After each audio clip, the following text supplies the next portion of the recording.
Tell me why niggas play 82 games then gotta worry about the NBA taxing they check. I'm confused. Was the 82 games not enough for you, massa? And wait till we get to the end where they talking about the squads. That's when they be extra taxing.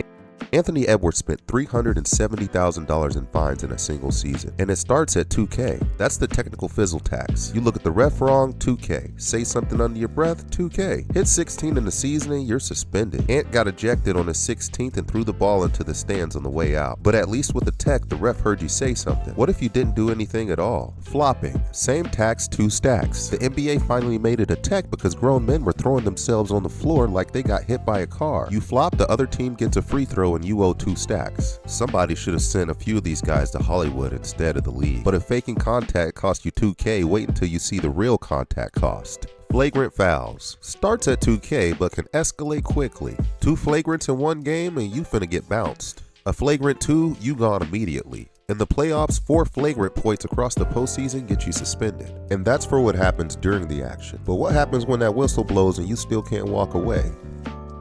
Fighting is $50,000 and an automatic suspension. You don't even have to throw a punch. If a fight breaks out and you leave the bench, yo ass suspended, even if you were just trying to break it up. Just ask Draymond Green, who in 2023 lost 5 games and over $700,000 after his scuffle with Gobert. When contact crosses the line, they make sure it crosses your bank account too. $25,000 to $75,000 for talking about referees. And here our favorite delinquent Anthony Edwards goes again for earning $75,000 for going on an uncensored rant about every ref except the woman. Rudy Gobert got $100K for doing a money gesture at a ref suggesting they were gambling. You cannot have an opinion on officiating in the league.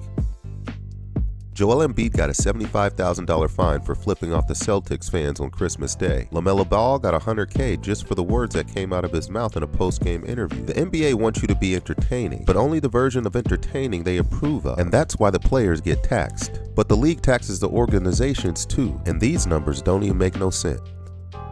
The NBA runs a controlled process. Free agency has a start date, legal window, and whole set of rules about who you can talk to and when. Cross that line and you finna get taxed. The Lakers got cleaned out for $500K because Magic Johnson complimented Giannis in public. NBA robbed the Sixers of 2 draft picks for free agent tampering. But teams do it anyway because landing a star is worth the risk.